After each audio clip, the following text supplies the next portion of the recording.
What's going on, Classic Buffalo family? It's me, Ryan, here for another episode of The Library presented by Classic Buffalo, where we're sharing people's stories about mental health, what they're passionate about. We're talking about everything from soup to nuts, as they say. This is book 15, where I'm interviewing my absolute best friend of all time, Erika.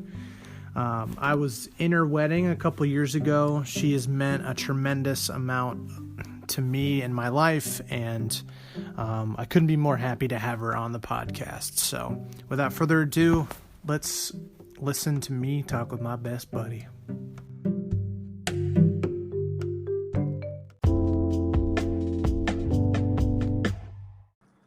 Excuse me, I was looking for Erika. Is she there?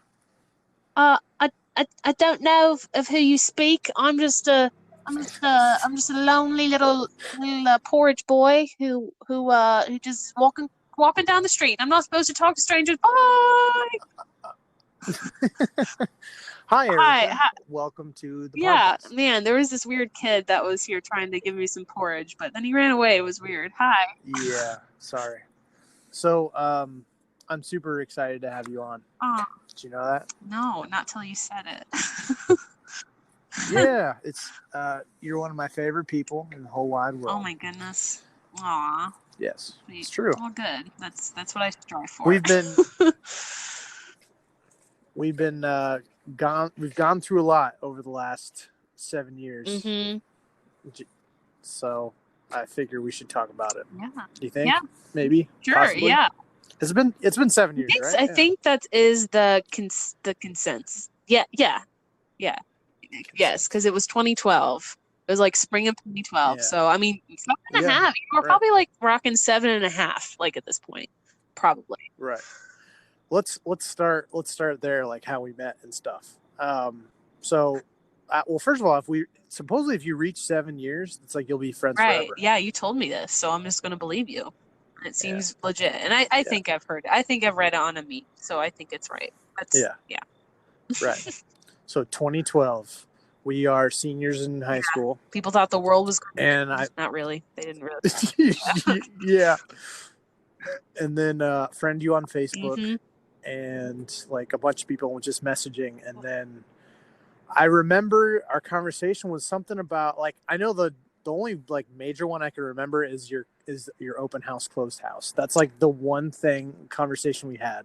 Yeah, that was a big one. That was a big long one for sure, when it started getting long and weird, because that was early on, because you were so confused about why I wasn't having, like, when people graduate, for people that don't know, a lot of people will do like open houses where they'll be like, come into my home, and it's just secretly a ploy to get like money and stuff, which is fine, which is great.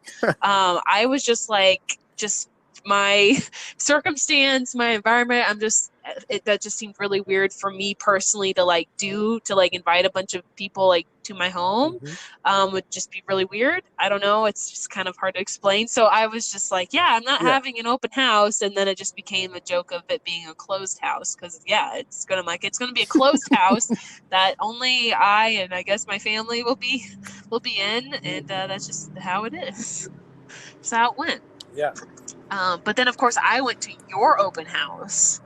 That wasn't the first time we met in person, but I did go to your open house. Yeah. The first time we met was in Hamilton Town Center, and I think the pictures we took where I had like those glasses that had the mustache attached to them. Mm-hmm. That was in Claire's. Yeah. You wore that. You wore a like a sleeping mask, but it was like Hello Kitty, like. Oh, that's right. Or something. I mean, no, maybe it wasn't Hello Kitty, or there were two. I think maybe there were two, because I feel like there was also one that had ears on it. I don't know if I have all of those pictures. I feel like I have. But then right after that, we went to a vending machine where I went to get a Coke, and I put my debit card in the cash thing, and it didn't come out. And we just stood there like, I like didn't. And then push the button. Come out. Yeah, I didn't even realize. And then it was like, we had this mutual realization of like, wait a second. What did you just do? You put it in the money thing, but it came out. It was fine. But that was funny. That was good. Right.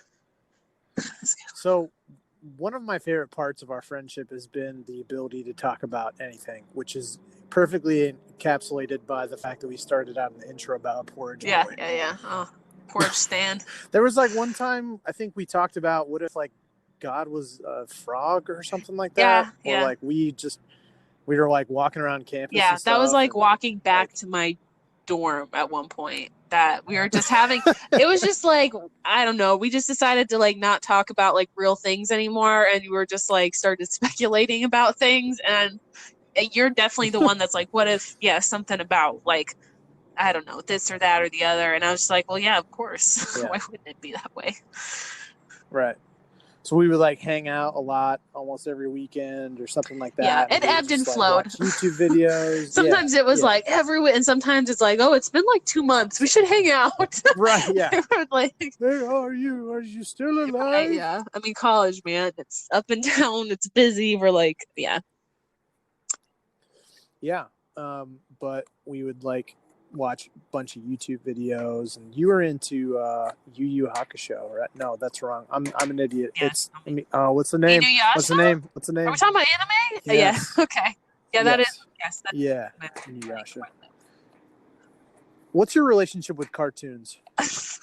I'm definitely a fan. I am a huge SpongeBob fan.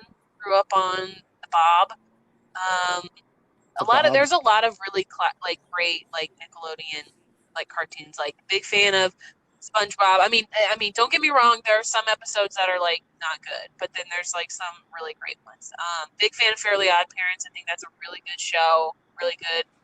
I think it's a good, well-written show. Danny Phantom's a great show. That one had really good stuff. Disney Channel shows. Danny Phantom. Yes. Yep, he was a ghost. So he became a ghost. That show was really good. It was harder to watch them once I was in college because it wasn't really around cable anymore. So it got harder. So let's talk about Clarence and Sally. Oh, yes. So who are Clarence and Sally? The iconic duo. So this emerged from the summer between junior year and senior year that I like worked at Taylor, which is the college we went to for that summer. So I stayed up in little tiny Upland, Indiana for that summer.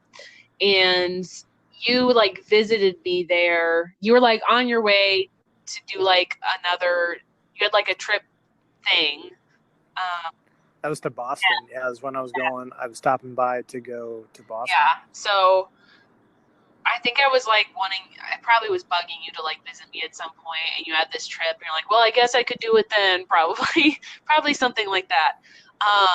And I think it might have been like before that, because I feel like we already had some version of the idea before that, because it was on that trip that we're like, let's go to the mall in Fort Wayne, and like we specifically went. I feel like we specifically were looking for like something like that. Sharks. Yeah. Oh yeah.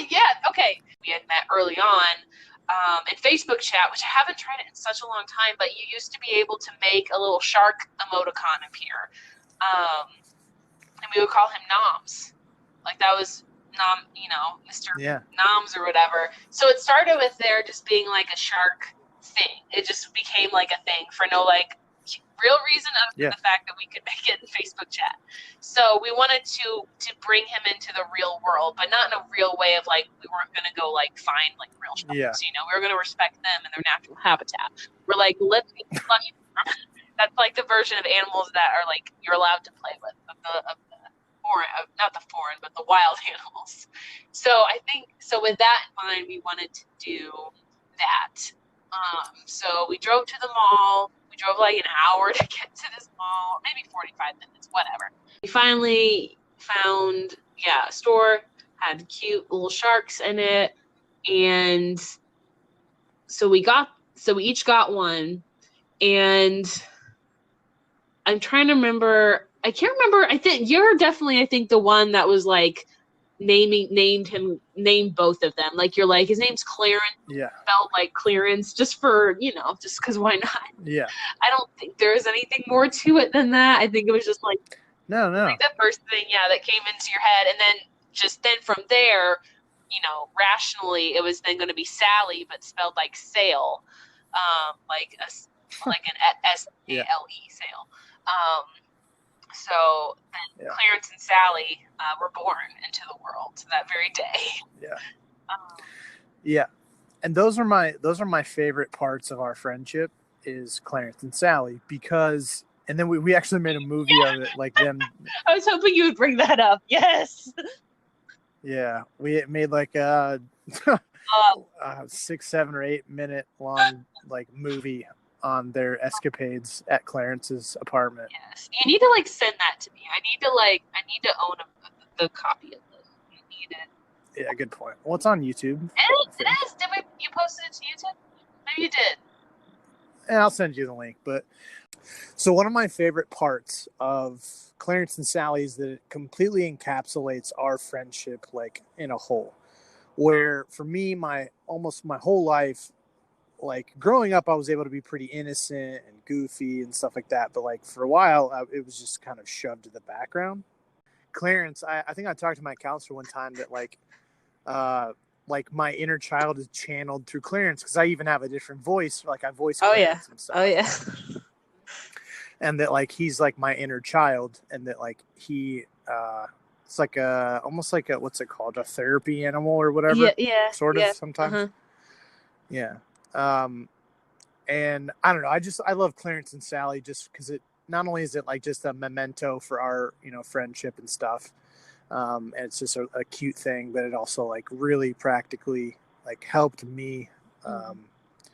I don't know, you and Sally, if you will, have really helped me, been an outlet for me to express myself. And you've always been there for me. Like when I've had really difficult situations, especially with girls, you've always been, or just like my parents or whatever. Yeah. But Yeah. you've always supported me. And then I'd be like, hey, I need to talk. You're like, all right, I got you. It's been really helpful. And I just wanted to thank you for that. Yeah. Oh. Well, I care about you a lot, so obviously it makes me glad that like you can, I don't know, I don't want to say like profit from our friendship, but like that I guess it's good and enriching in a way. And I think it's interesting, like I guess from my perspective too, to like hear you say that like like Clarence or using him or whatever has been a way that you feel like you can just kind of be openly silly in a way, because I guess I feel like that's almost how I would have always described you, as like being someone that would be that way, because that's just how you are when you're around me, I guess. So I would have always like perceived that to be the case. So I didn't really realize, I guess, that it was more that you felt, I guess, a safety there necessarily to be more of that than like you maybe fully otherwise would have felt, I suppose, if that makes sense. Yeah. So Yeah.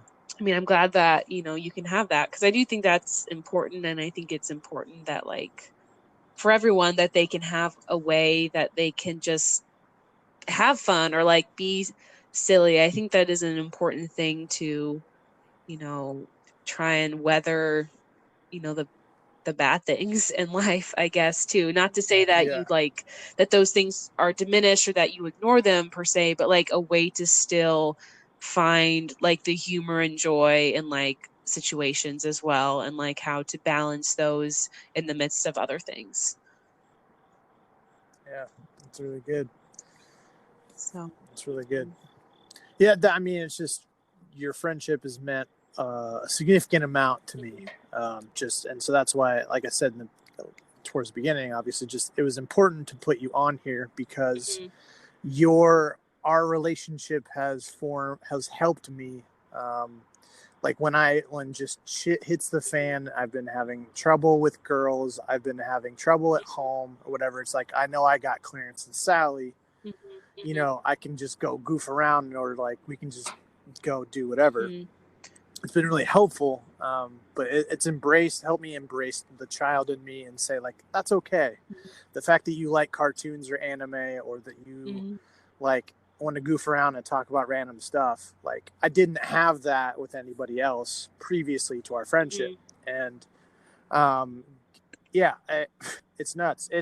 I think it's so interesting, and you can probably relate to Uh-huh. this with Uh-huh. Mandy, Uh-huh. actually, one of your best Mm-hmm. friends, of like what does your life look like had Mandy not been in it, right? Right. Or Yeah. just Yeah. like Mm-hmm. when, and you're gonna be at her wedding, like you're probably gonna be the best woman in her Mm-hmm. wedding, Yeah. You but know, better hopefully, be. I mean, but unless you know something I don't. no, but like how crazy it can be for like, what does your life look like if you never met XYZ, Hmm. right? Yeah. That's just so interesting to play. I mean, and it could be a good or a bad thing. I don't know if you, I mean, playing the what if game can also be a good and just a fun, Right. oh my God, I have all these regrets if, or like, so there's like a kind of a temperate kind of thing, but Hmm. I just think it's interesting where it's like, I can't imagine not having you as a friend, you know? Right. Yeah. Yeah. I know what you mean. Um, yeah, there are ways to like think about that stuff, and it can be like definitely eye-opening in a positive way. Sometimes could be in a negative way, I guess, as well. But I think that, that's really a situation where there's more things to be learned in those sort of situations, Mm-hmm. as opposed to Right. certain things where you can look at it and just be thankful for it, and be thankful to the point where you're not going to also like tear yourself down to, be like, man, really, where would I, like, I don't think I could even survive. Like, I mean, you don't want to like, Mm-hmm. you know, degrade yourself too much either, but there's something to just be focused on the thankfulness for that, and that's how it is, and you don't have to worry about it not being that way, because that's not the case. It is how it is, and it's great, Right. and you can, celebrate in that, and be thankful for that. Celebrate. Yes. And yeah, there can be much singing and dancing and celebration. Yeah. Yes, yes, absolutely. So let's get into the meat and bones of who is Yeah, Erika. only if it's not So red meat. Eric, I don't eat red meat, sorry. um, you're born and raised in Indy, Yes. right? Yes. You have one sister. Correct. Yes. Okay. How talk a little bit about your family dynamic. Kind of, were you close? Was it kind of you got really close with your mom? You got really close with your dad? You know what? Talk about just growing up in Indy. You went to a private school. I don't Hmm. know when you started at Heritage Christian School, but Hmm. I don't like. Were you there for a while? Was it? Did you like the small school? Hmm. What was it like growing up in Indy? Right. Talk about that stuff. Right. So yes, as you said, yes, born and raised in Indy. Um, Definitely did not have any issues with the area, growing up. It was, what I knew, comfortable. It was home. I had, my mall that I would go to once I got older with friends and things like that. So, I actually started at Heritage in first grade. So I went there first through 12th grade. Wow.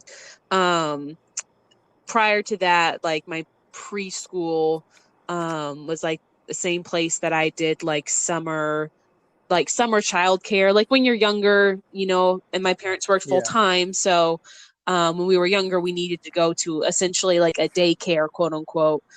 Even when we were like, 7, 8, 9, something like that. I Mm-hmm. forget all the specifics of the ages, but Right. when we were still essentially too young to be at, my sister and I to be home alone. So, the same place I went to preschool was the same place that I would go to for summers for a while, growing up. There's a lot of mostly good memories there from the first time I kissed a boy on a cheek at that place, to my first best friend was there, and just like, Shout out. yes. And all like the pool, going to the pool like on Fridays or something like that. So a lot of good memories there. And then started at Heritage, first grade, went there again first through 12th grade. And Yeah. I mean, overall from the school experience, like, I liked it. I mean, I liked going to a smaller school. I liked that the hallways were easy to navigate for the most part, and things things of that nature. I was not athletic at all, so I did not participate in sports aside from when I was in like third grade, maybe like second, third, and fourth grade. I did like Yeah. hoopsters, which was like a basketball. It was like a short basketball camp thing that maybe went through like early fall or something like that. Did that brief sports fling of hoopsters, but didn't really go anywhere. Wasn't really my jam. Wasn't good at it. Didn't really enjoy it. So I actually then leaned towards like the arts. So I was in choir, sixth grade through 12th grade. And all of high school, I got to be in the like select choir, which was called Cola Voce. So you had to like try out for it. And even Yeah. though I went to a small school, we had like our high school had around 500 to 600 students, maybe like total in the whole high school. The choir actually had like over 100 people in it. Like it was a lot of people in choir. Hmm. Like total, there were a couple. We had like two different, particularly in high school, two different choirs, but there were a bunch of people. But I loved choir. Choir was one of like my favorite things that I did, for sure. Yeah. Talk about like one of your favorite moments from choir. I would say probably the senior year we did a tour. It was one of our quote unquote mega tours, and we did a tour along the coast of California. So we went to a lot of places. And on the tour, like we did, we sang like at Disneyland. We did like a workshop at Stanford where we sang and got some instruction from one of the choir directors there. We also just got to do like fun things, both from like exploring the areas. We went to the San Diego Zoo, a whole bunch of stuff like that. So that was a really, really cool trip because I had never, I don't think prior to that I'd ever been to like California or anything. So that was a really cool trip Yeah. to experience new things, as well as like, be able to sing as well. Like to be able to do that was cool because I loved doing that because we competed. It wasn't just like, oh, we're just singing songs. Like it was, we did Yeah. competitions, so we would sing like challenging like 8 part you know pieces. But yeah, that was probably one of my favorite things. There are other What would you say to somebody who's like, "Oh, I could do that"? to be in choir. Yeah. I would say that most likely they probably could. I mean, I feel like a lot of people I feel like people singing is something that can be learned at least to a degree. Like there's some people that may never be like necessarily great, like if you really are tone deaf or something like that. But I think you'd be surprised, like in a choir, like you can train yourself how to, sing a note and how to listen to people around you so that you're blending appropriately within the group, within the right notes. Like I do think it is something that can be done. It does get more challenging when it comes to competitive pieces that have multiple parts, because then you really have to learn how to sing your part amongst a lot of other parts. And usually they're more challenging pieces, whether it's a lot of times they're in different languages or they're just in a really weird time signature or both. It can definitely get more Hmm. challenging from there. And that's where it would maybe not be for everyone, for sure. But it, Did you ever think about doing it like as a job, or I don't think you even did it in college, did no, you? I I don't did think so. not. I was very adamant about how I did not want to do it in college because it was the particular choir and the particular choir director I had were both really, really important to me, that I did not feel like it was going to be the same to continue it in college. It just did not, I don't know. I just had this really strong feeling of like that I wanted to respectfully kind of, I guess, put that to a close, even though I did really miss it. I also didn't want to experience it in just a completely different like choir environment and Hmm. situation. So that's kind of how I sort of felt about that. I didn't really want to continue it otherwise, Yeah. frankly. But um So it wasn't anything that like it wasn't something that I wanted to do like I guess professionally or like on any Yeah. other sort of level than just what I did, which was really just for fun. And you know, it was a way in my head. It's like, you know, how some people do their sports, they do their practices, they do their competitions. Choir is very similar. Like we practice, we go to competitions. It does take a lot. It does take more effort than it looks, especially to do well at competitions. So, you know, it's not necessarily the easiest thing in the world, but it's not like we're doing Hmm. anything that's, you know, I guess crazy, crazy, crazy Right. complicated.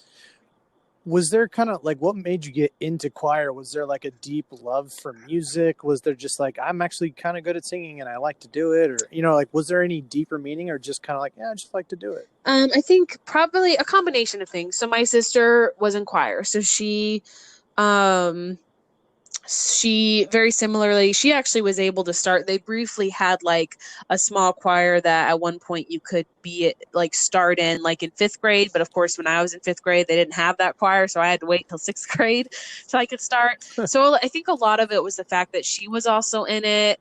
And I did just have an enjoyment for singing. I mean, my sister and I, we both very much grew up on Disney movies, you know, where there's a lot of singing in the Disney movies, and to us that just very much spoke to our hearts of just kind of this, I think, enjoyment of singing. Um, you know, and like I'm decent enough at it. I would definitely not say I'm someone that is an amazing singer, but I think I sing well in a choir. I think I sing well in that situation. So it really kind of stemmed from, you know, my sister doing it and there just being that thing of like, well, I want to do it too, sort of, I guess, mindset, combined with the fact that I Hmm. did genuinely enjoy like, you know, music and singing. And once I started doing it, it was just something that I'm like, this is fun. I like it. I enjoy Yeah. everything related to it. So So yeah, that's awesome. I'm glad you found choir and you're good at it. So, but I think it just goes well with your personality. I can totally see that. I, It's not like, and I'm a professional dart player. I'm like, all right, that's a little oh, off. geez, no, But no. Yeah, I can't throw. you should pick it up though. Pick up professional dart throwing. I mean, if it's Yes. like if the dartboard's on the ground and I can like drop it on the ground, then I think maybe I've got a future. All right, talk about exercise science because it's technically in athletics and health ish, but where did the passion or love come from it? Where does how did you slowly get into what you're into now, and just talk a little bit about that journey to Hmm. getting your master's, right? Like, Yes, because yes. some people don't even go to college and they're like that's it, but then there's also the people that go and get masters and doctorates, which at some point you're kind of like I might want to get a doctorate, Really depends. right? You're kind of like Definitely maybe. on the fence. It really depends. I'm not convinced that I really need to do it Yeah. to accomplish what I would like to do with my life, but I'm not going to absolutely say no either. But yeah. Yeah. So yeah. So I don't know. I don't know how much of this general story that you really know. Um, so essentially, We're about to find out you're like on this episode. of Classic Buffalo. So essentially where it started. So as I mentioned earlier, I definitely was not athletic growing up. But related to that, I was overweight growing up. Especially when Mm. I was younger. And I kind of just got to a point where I just wasn't like happy with myself. I just realized that, you know, I wasn't doing anything to take care of my body. Like I wasn't, you know, particularly active in any way. I definitely was not eating very well. I just kind of ate like whatever. Like my family didn't like do we didn't like eat dinners together or anything. So I kind of was just doing, you know, whatever was around sort of thing or whatever I felt like. And just as I was continuing to get older and not doing as much, like it just really was starting to add up to a point where I was like, I need to make a change. Like something's got to change because this just I don't I just need to change change what I'm doing and I should just start doing it. So it was middle school, particularly it was like the year or summer like leading into like 8th grade. So like 13, 14, I decided I would start like trying to do something for exercise. So the most easy thing I could think of is like go up to my room, just dance around for a bit, just to do something, just to burn energy. So started with just trying to do a little bit of that. And then I think like related to that, I started to, I think, slowly make just changes in the way that I was eating, trying not to essentially eat as either, I don't even remember specifically, but I just pretty much tried to change more like change to eating something else rather than focusing on what I shouldn't eat per se. I was focusing more on like, okay, I'm just going to try and eat these other types of things. I think is more what it was. More like Mm-hmm. vegetables or fruits or um, whole grains, things like that. I think I tried to direction. Um, and then sometime like shortly like within that time frame I found like workout DVDs. My mom actually showed me some that she's like, oh, since you've been doing this in your room, you might enjoy this, this type of workout video that's more of a structured um thing to do, to kind of continue what you're doing, but again in a more structured way that Yeah. you might enjoy. So essentially I started doing those as well, and those were great. They were definitely good, great workouts. Continued to modify my diet. One of the big things that I was doing at the time is I did like a meal replacement shake like during my lunches. Now the complicated thing that came with that is so between the summer, like essentially the summer between 7th and 8th grade, I essentially dropped like 30-35 pounds. So when Whoa. I started in fourth grade, not fourth grade, Oh. 8th grade, sorry, I was 14, sorry, 8th grade, I was definitely like, I had leaned up a lot. Like essentially I had cut a Mm-hmm. bunch of, useless weight that was on me at the time. But I was continuing my workout routine, but I was also continuing the like dietary routine that I had in terms of I was using meal replacement shakes at lunch. Now, in middle school, when you go to lunch and you bring a meal shake and you sit at your table and you pretty much drink it right away at the beginning of lunch, and then you continue to sit at the table, not having anything else, you know, people think and teachers thought that I had an eating disorder. So they would multiple times I would have either a teacher or whomever like approach me and be like, "Did you have any lunch?" And I was like, "Yeah, I had like this meal replacement shake. I drank it just as soon as I got here because I don't really. You kind of drink those typically quickly. You don't really like spread them out over like a half hour. That's kind of weird. I mean, maybe some people do, but and I'm like, yeah, I had it. I just threw it away.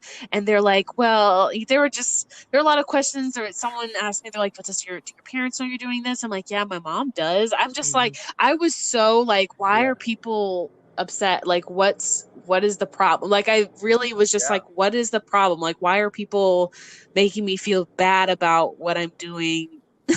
Sort of thing.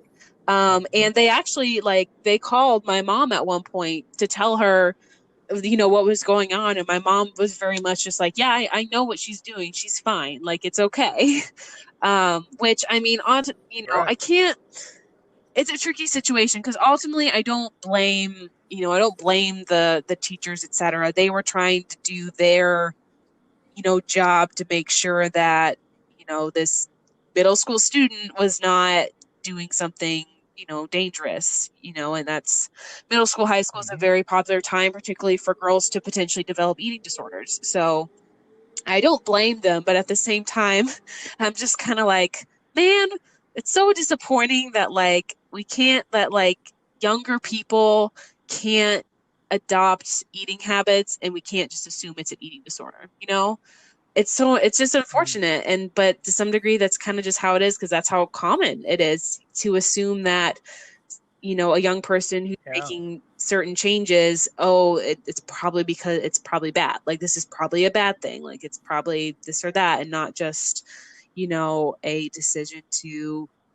you know healthily try to change. And it's sad that it's that Yeah. way because That's how it is. And not to say that, and that all that being said, I'm not saying that I was some sort of perfect like magic person that like was amazing. Like there were definitely like there were definitely ways where like you could have maybe considered me like having a borderline like disorder, but it wasn't to an Mm-hmm. extent of like, it wasn't definitely not to a bulimic extent where it's like no way was I throwing anything up. No way. I mean, I love food way too much for that. Yeah. So never, not to that extent, nor was it to really, in my opinion anyway, an anorexic extent of not eating anything. However, there's our versions of eating disorders where, yeah, you eat, but then there's like, then you exercise for like hours and hours to try to like burn it off or something like that. So those are all kind of forms of either eating disorders or aberrant eating practices. So like, abnormal or inappropriate type of eating practices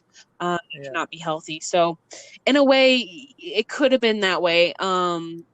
Borderline in the sense of, it took a lot of time to break some of those habits within it to feel safe again, to start eating differently again, or going back to eating other foods like during lunches. And in high school, I made started to make those transitions into, starting to like eat now different things now at lunch, like trying to just sort of figure this out. Like what can I do that still is going to help me maintain, the loss that I found, but at the same time, like, going to start building up muscle mass. So ultimately what happened is initially, I lost like 30 to 35 pounds of Mm-hmm. essentially unneeded fat. But then over, several years of as I was training with my workout videos and stuff, I gained that amount back, but in muscle. So in healthy muscle weight.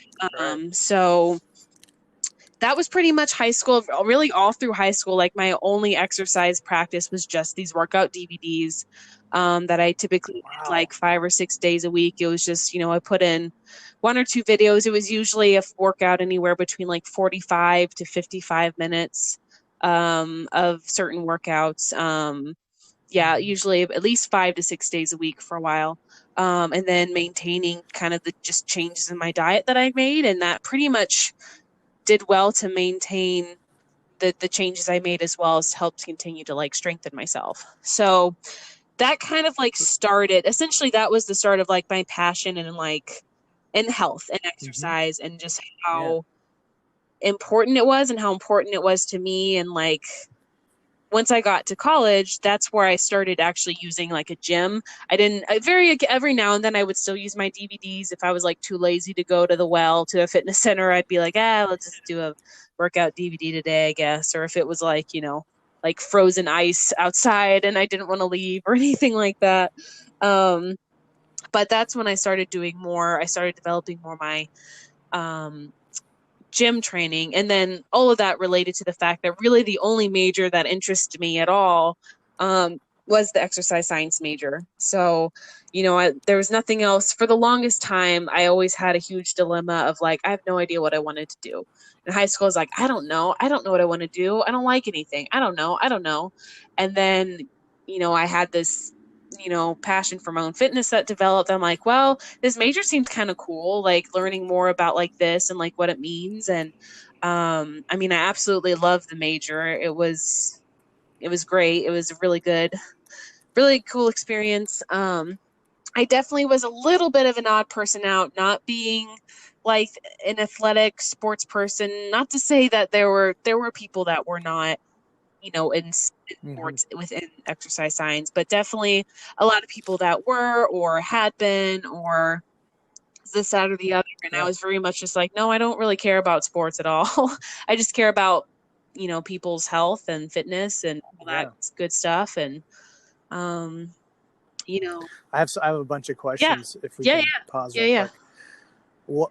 So you mentioned the whole like gosh, I thought that was so interesting what you were talking about with people immediately thinking you have an yeah, eating yeah, disorder. hmm And because it's part of me thinks like if that was you, you might be grateful that people were like at least looking out for you, right? hmm But my question is like, what's your advice to someone who maybe has an eating disorder. Yeah. Do you have any advice on overcoming it? Do you have any, and obviously you didn't necessarily have one, but we kind of dabbled in that conversation at least. Do you have any thoughts, or if I kind of have I'm not sure if I have a disorder, maybe I do, but I don't know how to reach out or whatever. What are your thoughts on that? Right. I mean, it's really hard.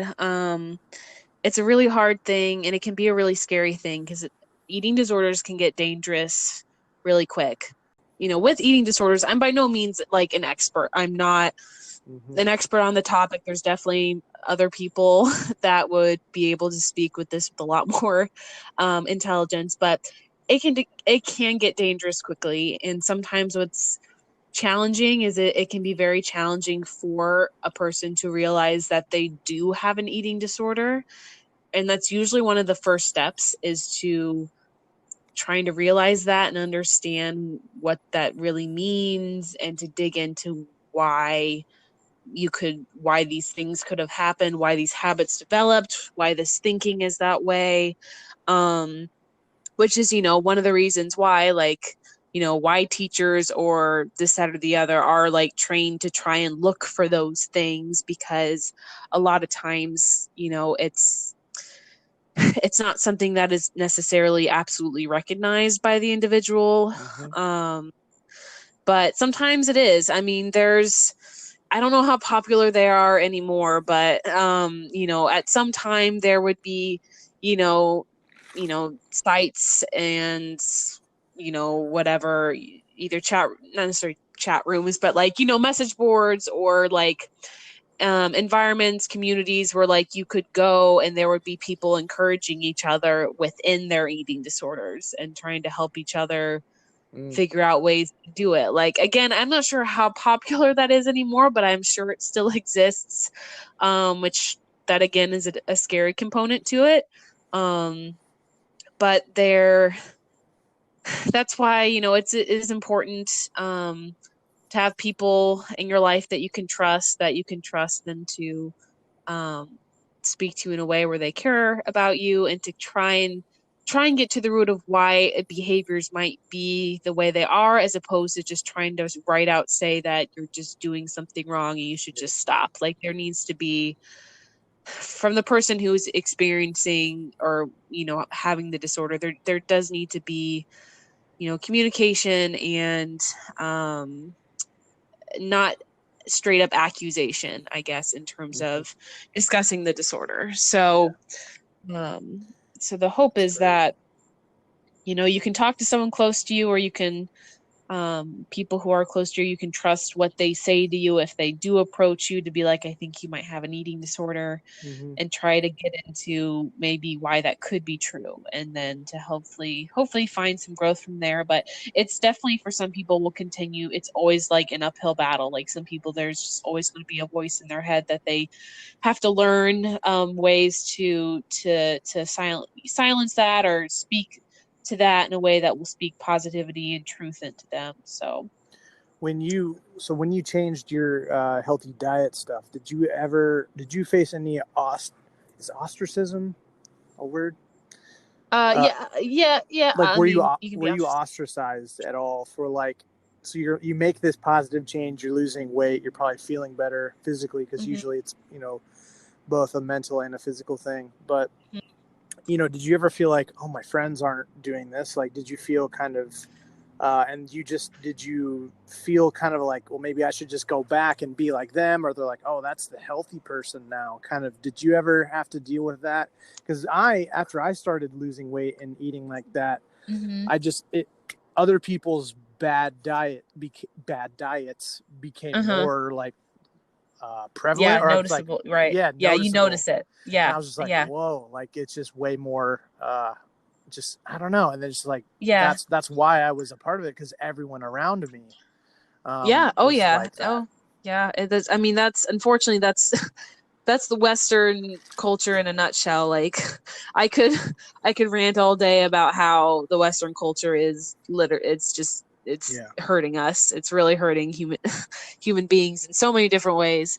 But to your question, I don't. I don't think so, really. I mean, the friends that I hung out with weren't necessarily like uh, judging me in a way of like, yeah, like, judging me like, oh, Yeah, well, you think you're it wasn't that better time. than us, or Yeah. yeah, there wasn't like that sort of thing. I mean, there definitely as I changed my dietary habits, there would be more things that I would probably notice other people like thinking in my head, like, I'm not going to eat that type of thing right now. Like, I want to try and stay Yeah. away from that. Maybe. For the most part, I focused more on myself, I guess, though. I wasn't doing Hmm. this to like, I guess Yeah. judge what other people were doing strictly. Though, of course, now I have so much more knowledge of things that, I Right. am more like, okay, there really are certain things that like really should be avoided like most of the time, Right. if possible. But I'm definitely not perfect by any means. Of course. Yes. Um, so, yeah, Well, I don't think I felt that way specifically. yeah, that's all right. So talk about you could graduate college. What made you want to get a master's, and then kind of talk about getting into specifically what you're doing now, how that's you're helping with your passion, and eventually, I mean, you can talk a little bit about taking that leap to moving to Houston. No, you're not in Houston. You're in Dallas. Dallas. Yeah, yeah.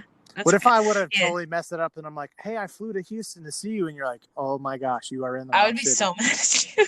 All right, I'd be like, Dan's how coming do to you pick not? you up. Yeah, I'd be like, how do you not listen to the things I say?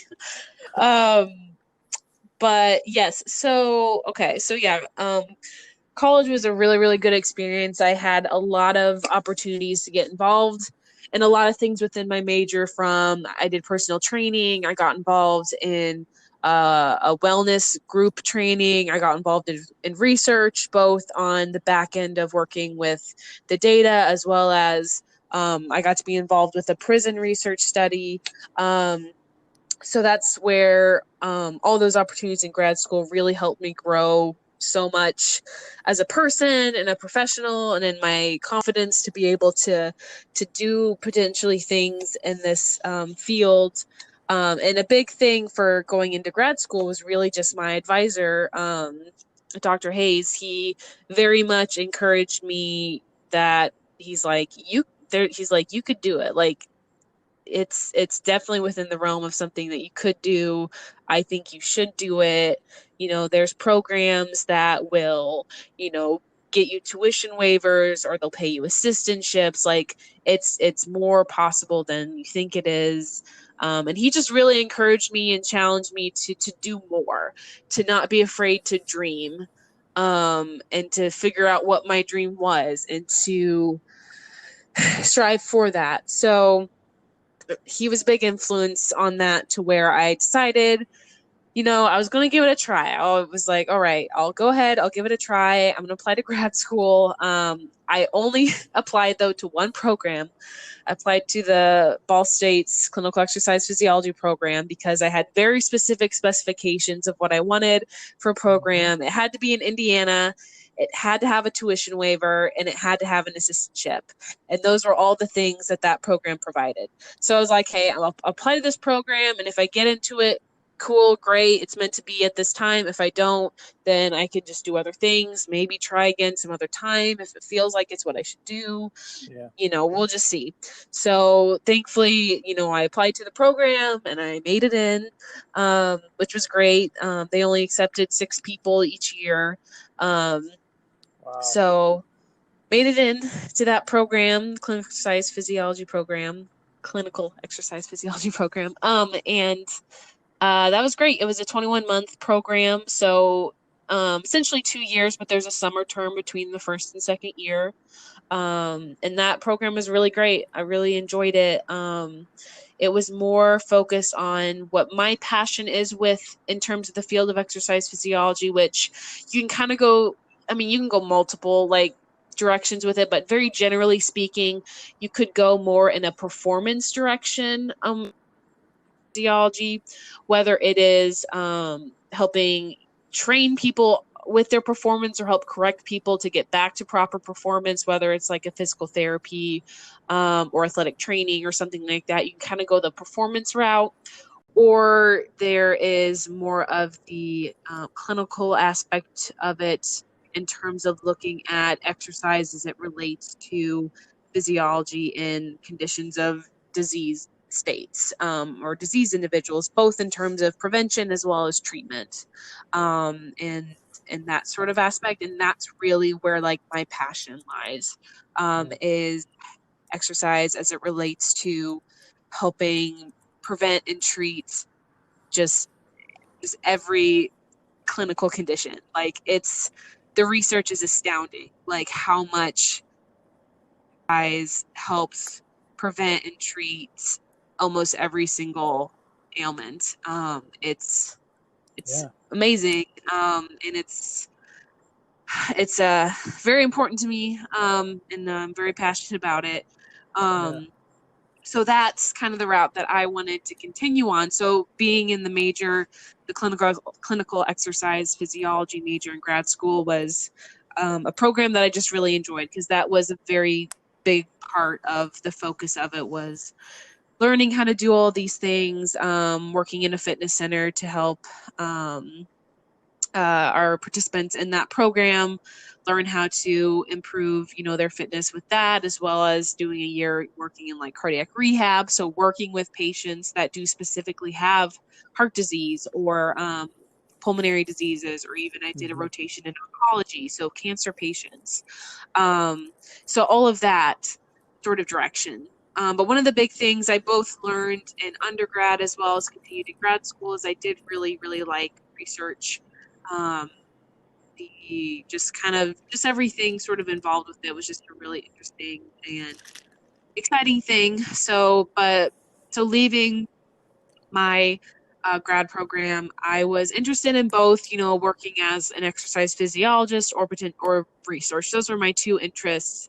I was applying both to jobs related to both those things. Yeah. Um, so initially out of um, grad school, I got a job working as an exercise physiologist in stress testing, in a hospital. And that was a really good experience. I'm really, really, really thankful for that time that I spent in that job. I learned a lot. I learned how to start IVs on patients and how to administer certain medication during stress tests. Running these particular stress tests, I pretty much was able to do completely solo. Definitely, obviously, had help around when I needed it. There was cardiologist nearby as well, but in terms of the actual running of the tests, I was the one in there with the patient, conducting the tests.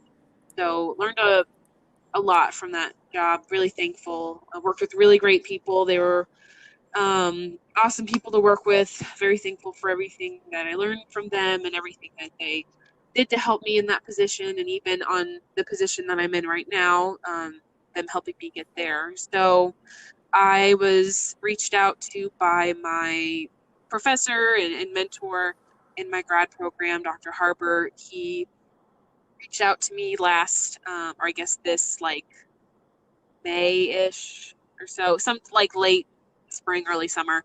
Sent me an email, said, "Hey, there's a position open at this research institute. Do you have any interest in moving to Dallas?" And I was like, "What?" um, Random.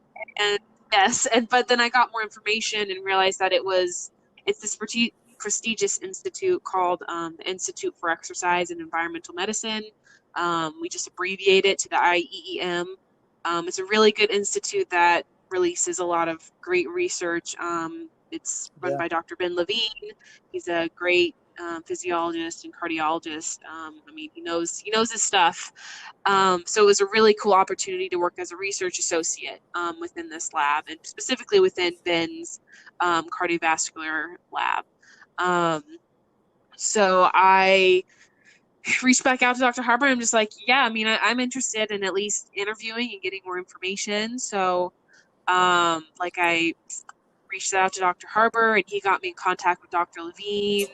And I was emailing with him, and then I spoke to him on the phone, like either the same day or the next day. It was all a very short, Yep. quick window of time that I spoke with him, and he said really nice things about being excited for me to be there, and I got really a good recommendation from Dr. Harbour from him as well. So Dr. Levine seemed very interested in me potentially joining the team. So that was encouraging, I should say. Like, he said positive things that made me feel good about it, I should say.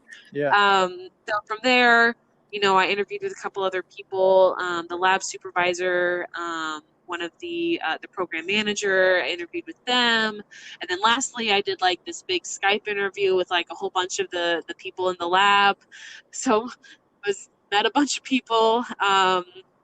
Definitely the largest interview I'd done in terms of people like in the room.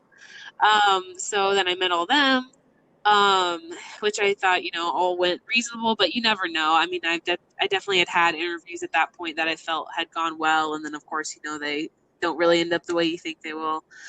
So I didn't really know what to think, but like during the course of that interview process, as well as the time leading up to whether or not hearing an offer, just having a lot of talks with both myself and with Dan, my husband, just to figure out like, is this something that we want to do? Like, are we willing to move to Dallas? Like, and there were certain stipulations of like, it's got to be, there's certain things related to the offer financially that needed to set into place that would make it worth the move. About a week later, after my last interview that I did with them, I got a call from their HR department, offering me the position, which was really exciting. And it was actually a fun moment because I was actually at a tattoo parlor with my mom and my sister, and I think and Dan was there as well. So all of us were there. So I got to kind of like share the news with all of them in real time, which was fun. Which was, yeah, it's a crazy whirlwind of experience. So it was quick. It was very quick. My dad, when I called him, he's like, "Wait, what? I thought you had like just interviewed for that position. Like you've been through like one." I'm like, well, so that was kind of backtracking that a little bit. But yeah, so that led to the position where I'm at now, in Dallas. I've been there about 2 months. At this point, so it's exciting. There's a lot to learn. And I'm starting to continue to do more and more, each day, each week. So it's getting there, but it's just certain things will take time. But it's exciting. Every day is a little bit different. And I love being in that lab environment again. And I work with great people again. So it's been good. It's been good. So pretend like I'm middle school Erika. What are you going to say to her? Knowing what you know now, and knowing, let's say even the person before you started losing weight. What are you telling your past self? Yeah, I mean, like it's all gonna work out. Are you gonna say like keep working to start? I mean, as cheesy as it is, I've really liked this phrase that I've seen lately. I don't think it's anyone's individual particular phrase, but I really like the phrase lately of like, work hard, be kind. And I think that is something that I would, probably remind my younger self to do, is just work hard, and throughout all that, just remember to be kind to people. And I feel like I've tried to even not always even though I haven't like been meditating on that phrase for years or anything, I feel like that's something deep down that I've always strived for. And I definitely have always strived to work hard. I mean, I worked very hard in school, and et cetera and so forth. So that, as well as trying to be kind, it's important to me. I very much, like the character of Jesus and what he represents, and I very much try to adapt that in my life, to be truly kind and loving and accepting of all people, and to try to just characterize that within working hard and recognizing where I have been incredibly blessed in my life, and doing everything I can to I guess respect what I've been given. So that's something I guess I would tell my little self. But yeah. So how is mental health played a factor in either your own life, your family's, your friends. What's been your experience with depression and anxiety, or bipolar, any other mental health issues? Right. So mental health is something that so many of my close friends and family members experience. I'm not necessarily going to say specifically who, just because Yeah, I yeah. don't know if I'm privileged to share that information. No, But don't have to. it's close, very immediate, close family, and also some very close friends that have experienced real, clinical depression in a way that has, disrupted and even ways destroyed people's lives. Yeah, Um, and or destroyed a life, or directions of life that that could have been.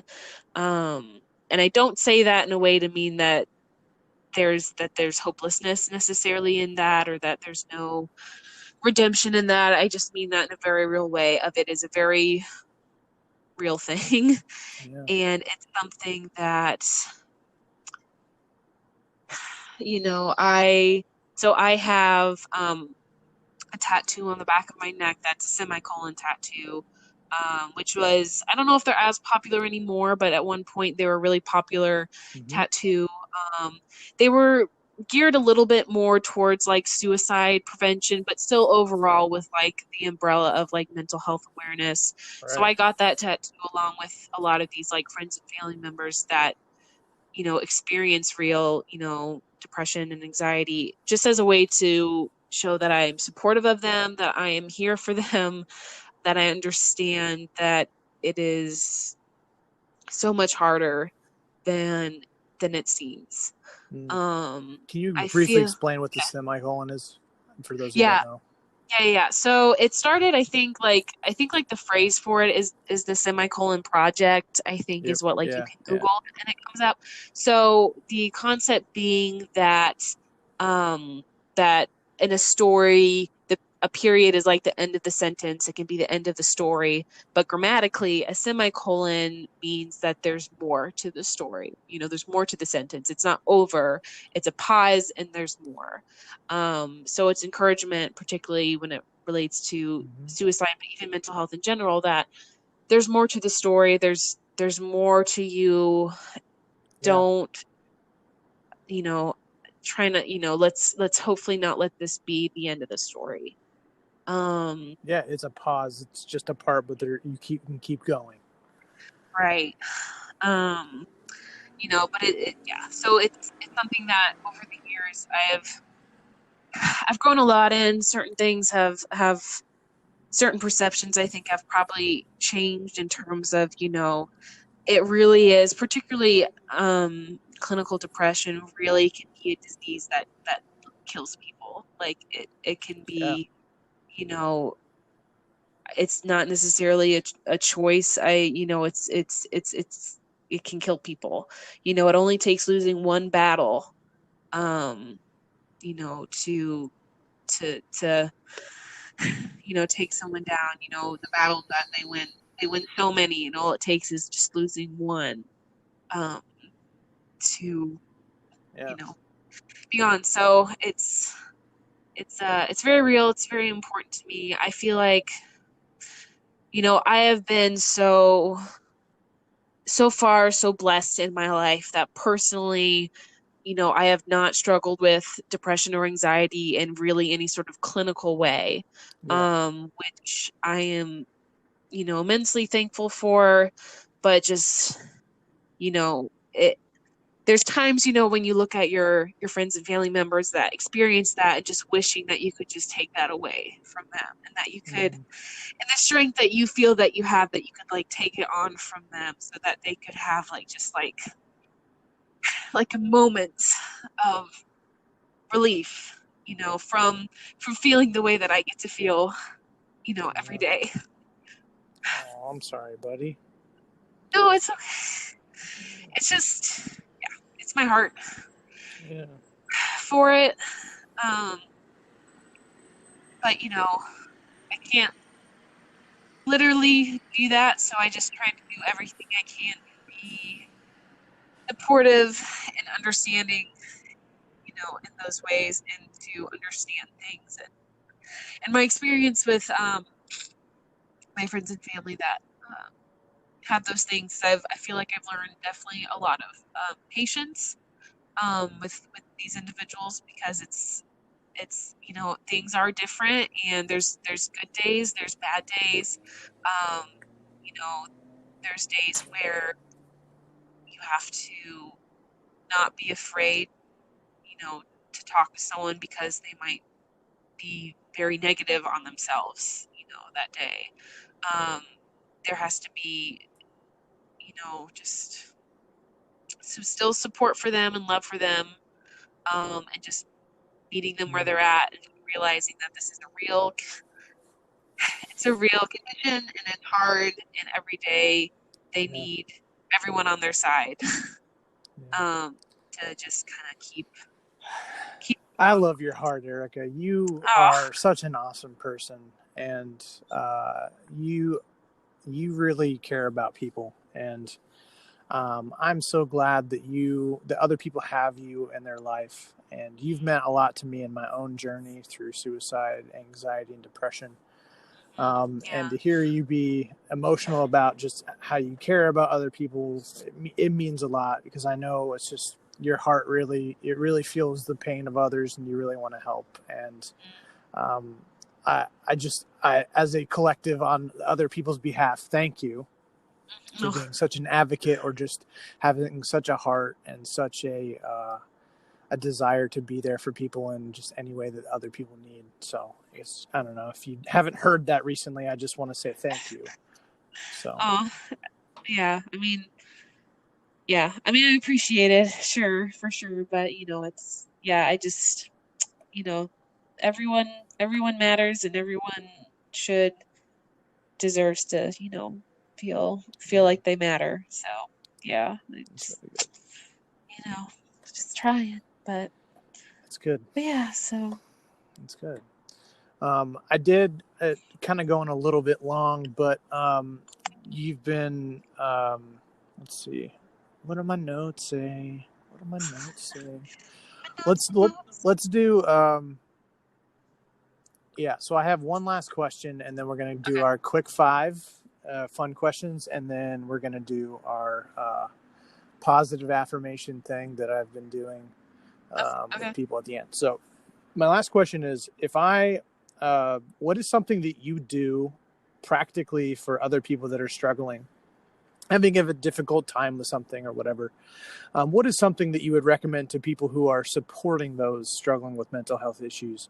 Would you recommend, like, quality time, just reaching out via text, phone call, buying them lunch? What have you noticed, or what's your go-to that you really think has been effective, or think that you're like, I do this because I know it works, or it's the best thing I can do, because a lot Right. of times in mental health situations, people who are supporting, they don't know what to do, right? So what's something that has helped you personally, or that you've done for others, that has kind of been helpful? Right. I mean, I feel like, honestly, the biggest thing is to just listen. To just know, to either to one, I guess I'm gonna kind of make it two things, but Yeah. to listen, and sometimes just be like physically there. Like, sometimes there won't be anything that can be said, um, but there is a comfort in just being physically there as a present, Mm-hmm. even if there aren't the words for said person to talk, if there aren't the Yeah. words for them to talk.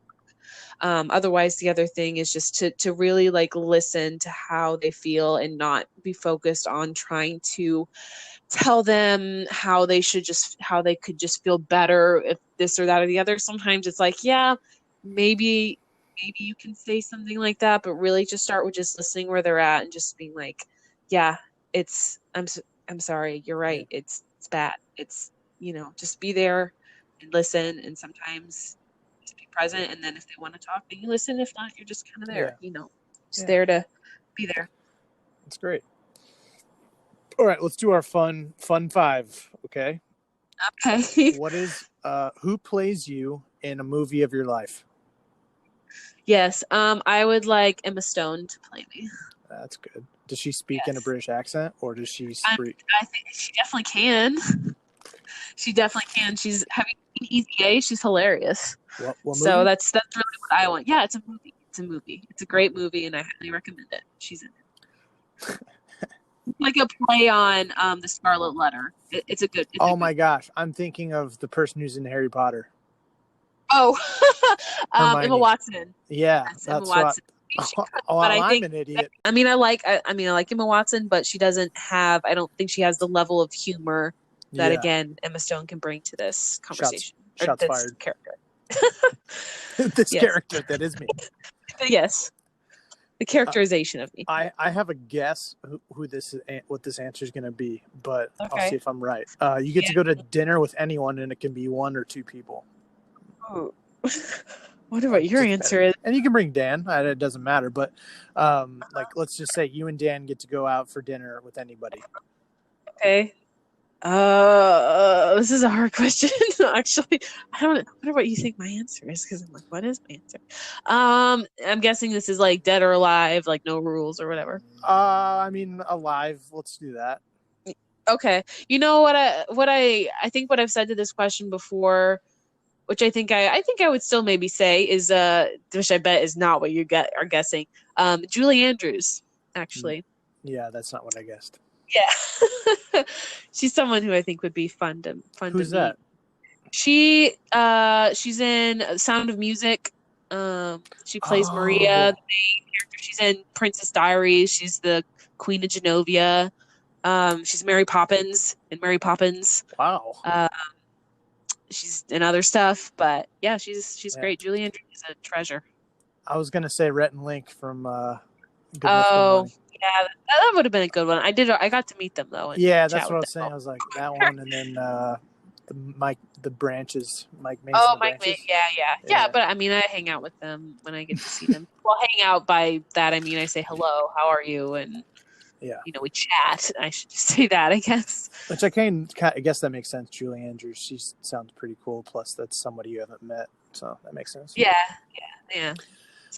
There's any moment in history that you go back and relive or like kind of watch happen, which one do you choose? Ooh, oh my. Any part of the world or like Yeah, specifically sure. like Yeah. America? Okay, I don't know if that helps me. Um, uh, what's a specific event? Man, I mean, I don't know. Part of me would be like, I'd want to, relive like, not relive, but like be involved in the time where we were, forcing the Native Americans off their land, and to be someone that would be advocating against that. Whoa. So I'd kind of want to get involved there and be like, no, this is literally their land. Let's like not be terrible like everyone is. So I don't know.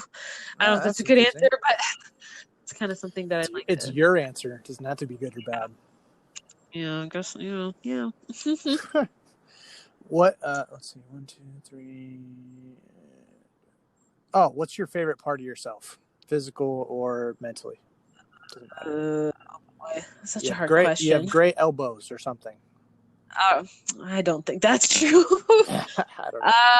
Geez, I don't know. I hate. Oh, it's such a terrible question because I don't know. I like my sense of humor. I think you have a good sense of humor. Yeah, I think that's probably yeah. That's probably yeah. It yeah. yeah, that's good. What's your favorite moment of our friendship? Oh boy. There's a couple that are jumping into my head. Let's just say like one of the favorites, like not like Yeah, all time because I don't want to like rank yeah, it that yeah. way. Right, yeah. Um, I don't know. I think about the time that we stayed out till like 3 a.m. a lot, and I think we went to like Circle K at like midnight and hung Yeah, out there for an hour, and then we like hung out in the library with just like my computer and like Sally and Clarence just like randomly trying to find stuff to watch, staying up crazy late, and I got like tired, drunk, crazy. Like I it's got so funny how drunk you become after a certain amount of time, like the time period Yeah. of day, with never having alcohol in your system. Yeah. That I get that way with either when I'm getting really tired or when I've had a lot of sugar. Yeah. Like those are kind of the weird. Those are the things that it's like I get really silly. Like I'm completely in control, but like I get just super silly. It's really silly. So Man, that's you're a good under one. arrest for driving while silly. Yeah. Oh, geez, that would be such a problem. Under the influence of being silly. I think mine's Yeah. probably. Oh my gosh, yeah, you're right. Actually, now that I'm starting to think about it, mine's probably just the first time we met. Just the first time, because it encapsulated so much of our friendship. Mhm. You know, I think that's just the freaking hijinks of getting my credit card stuck in a Coke machine. Yeah. We went to Five Guys and I didn't Yep. get anything, and it started this weird running joke of how you think I never eat in front of you, which is not even true. Is actually true. It's actually true. It's not true, everyone. No, that is a running joke. That is a running joke though, because like I feel like it started at that thing where you're like, you're not getting anything. I'm like, no, I don't want anything. And then we started eating and we're like, wow, I think this is the first time we've ever ate together. And you're like, no, this is the 4th or 5th time. Yeah, yes, that definitely happened multiple times. I'm like, no, we've done this before. Yeah. Oh well. So many times. Well, hey, thanks for sticking in it with me. I know it's a little late doing a phone call and stuff, but it means the world. And I know I say this a lot on the podcast, but you're my best friend, and it means a lot, specifically knowing our history and friendship. And you know, I was in your wedding as the flower boy, so you know, I'm forever a part of your life, and you're forever a part of mine. And it's just you know, I care a lot about you, and you've had a huge impact on my life. And I remember when you were talking about the job that you're at, and like I think the first time you talked about it, like, yeah, I got this referral, I was like, she's gonna get the job. I just knew. I just knew the way they was talking, like, yeah, we're going really fast. I was like, yeah, she's gonna get it. So I'm excited for you you're in the beginning stages of doing that, and I'm grateful that you were able to come on here and to kind of share a little bit of your story through, you know, pursuing health and pursuing the betterment of others. And then you also really care a lot about other people. So. Aw. Yeah, well, I appreciate you. I hope you know that. Thank you. As well.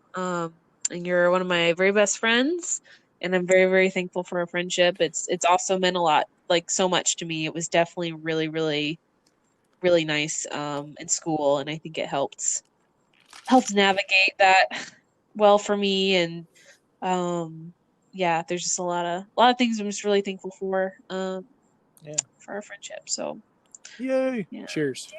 Yeah. Cheers from Dallas to Indy. I have a drink in my hand, so I'm doing an imaginary Oh, well, cheers. is it water? Because it's nighttime and you really shouldn't be drinking anything water, but water at this time. Okay. I'm just messing with you. Could be apple juice or milk. Could be. Milk is fine too. Or all three into one drink. Gross! I mean, yeah, no. Mm-mm. I mean, water and apple juice is fine. Okay.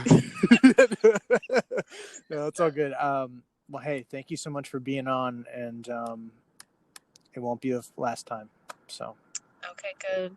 Okay. All right. Well, thanks for having me. Okay, bye.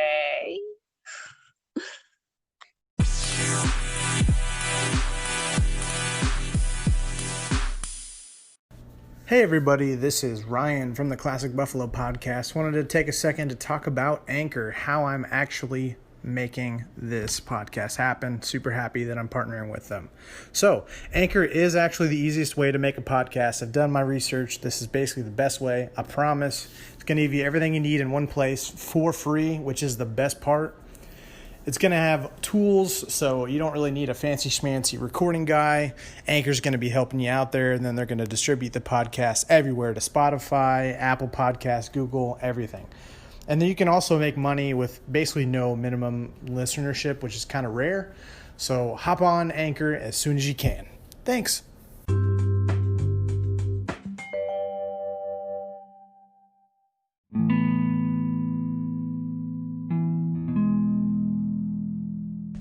I just got done talking with my best buddy, Erika. Man, it's hard, it's hard not going on a rant and hanging out with your friend.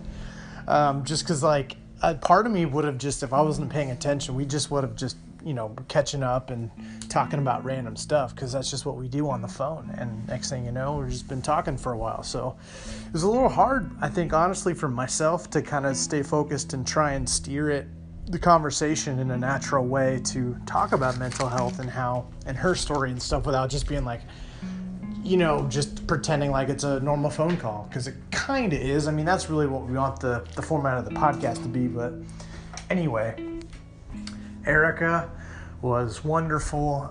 She's meant so much to me in my own life, to be totally honest, that I've had some really rough days with, relationships in my past, with my family. I went through my parents getting divorced my freshman year of college, or my sophomore year too, and her being there, like, literally just anytime I need someone to talk with, like, she was there.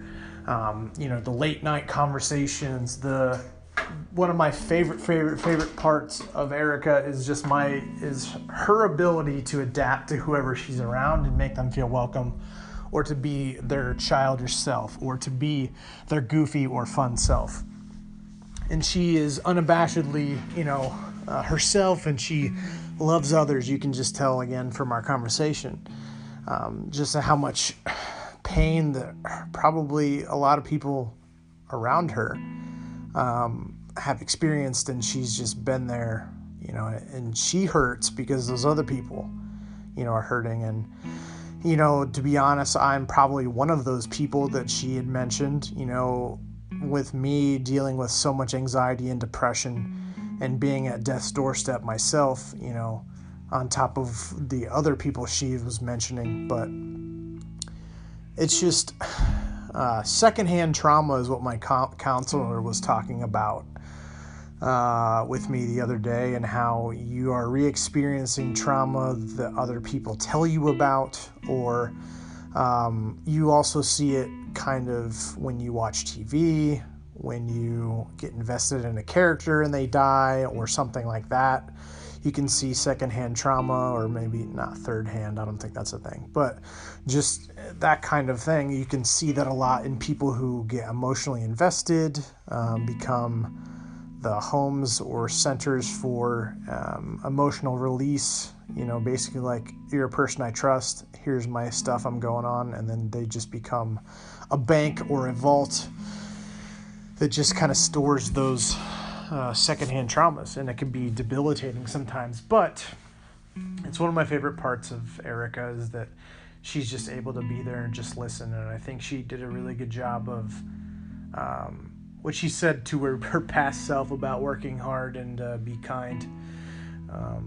It's really kind of cool if you think about it, to how young she was, and then able to just be like, I don't want to be like this anymore, I'm going to work hard. I don't know, that just seems like something I did now. Like, I couldn't have the wherewithal to do that when I was in 8th grade.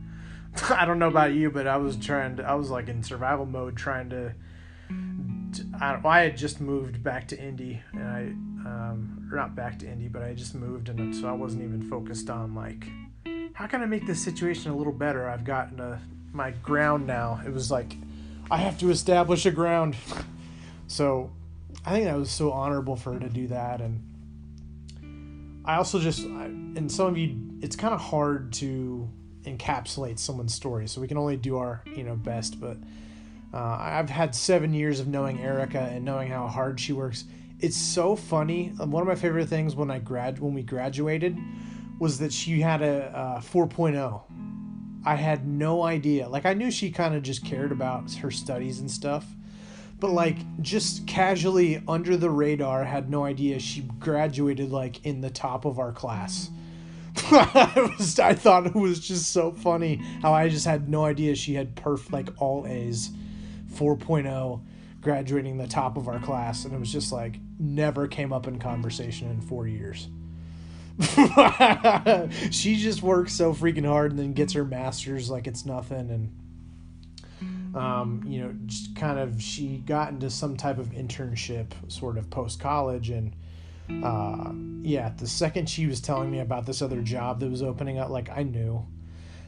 Just the way that I have gotten jobs and how heavy referrals from friends and stuff that you've worked for, like how heavy those can be, and just so successful. I just knew she was going to get the job, which sucked because, I wanted to be selfish and be close to her and, hanging out with them. But at the same token, it really made me happy knowing how hard she's worked, and now she's actually pursuing her passion in Dallas and stuff. And maybe she'll come back, but that's not my hope for her. My hope for her is that she'll be happy in her marriage, happy with her friends, and happy in her career. And whatever that means, whatever she's doing and wherever she is, that's where she needs to, that's what I want for her. So I'm happy for her to be there and to be finally doing something where she's accurately compensated, more motivated, or more happy. That's what matters. So kind of a good interview. I didn't know what to expect. I knew that this person was important to have on the podcast because they're important to me and have been for the last 7 years. A relationship that I have with her is something that I don't have with a lot of other people, where I can be myself in certain ways, right? So I'm so grateful, and it was such a unique experience to be in her wedding as one of her best friends and being a flower boy, kind of just being a part of the wedding, and knowing that she has another person in her life that can, love her, and knowing that, there's going to be somebody taking care of her. It's honestly, she's like my sister. She's because I never had one, and yeah, she's a lot like me, and she's the sister I never had, and 100%. And so, I'm glad to have her on my team, and, man, thanks so much, Erika, for being a part of what we're doing. And I just realized now as I'm doing this, I totally forgot to do the affirmation thing. I totally forgot. Whoopsie daisies. I mean, I've had a lot of trouble recording, and I've had kind of a rough day, so I'm kind of ending it. I'm sorry. I've been having a rough time, and I'm missing out on the details sometimes when you're depressed, which today I was actually kind of sad. Today I felt I felt trapped. I felt sad for a variety of circumstances, and when you're depressed or you're anxious, you kind of miss details, and that's something people don't, obviously those small details can affect certain situations, so people just know that you messed up, whether in a big or a small way. But people don't know that it's because of your, when you become depressed or anxious, you're so hyper-focused on yourself that you miss out on certain stuff, and that can kind of, whoops, you accidentally cut somebody off while driving, or whoops, I had a bunch of grammatical errors in my email, and I didn't even see that. Wow, I sound like an idiot. Or, XYZ. It's, I kind of miss out on that stuff, and I was just rushed and a little off my game a little bit. So sorry about that, but it's a good experience. I've had people cancel on me, which kind of sucks, hanging out with me, and people cancel the interviews, which would kind of suck too, but just gonna power through, just gonna having letdowns. You can let it affect you, or you can let it motivate you. You can let it drive you to keep going. And to be honest, I'm letting it affect me. I guess sometimes it's kind of rough right now. So I'm just trying to do the next best thing that I can do, and that's by just recording another podcast, or to focus on the fact that I have one more interview and not focus on the, people who cancel on me to hang out, or my job's maybe not as fun, or, I had a rough day at work, or I'm having a tough relationship with XYZ right now. try and just, the podcast has been such a positive source of a great source of positivity for me. So I thank you for listening. I thank you for letting me rant sometimes in my debriefs and just sticking with me and getting to hear some of me and my friends talk about life and raising support for mental health awareness and trying to equip you with positivity. Maybe if you're supporting someone with mental health issues, you're getting some ideas on how to help. And if you're going through the storm, that you feel a little less alone. So if you made it this far, I love you. You're awesome. I can't wait to share another story with you next week. If you'd like to be on the podcast, let me know. DM me, send me a message at Classic Buffalo. We'll get you on. We'll talk about anything from soup to nuts, as someone might say. All right. Well, we'll see you again next time. Thank you. Love you.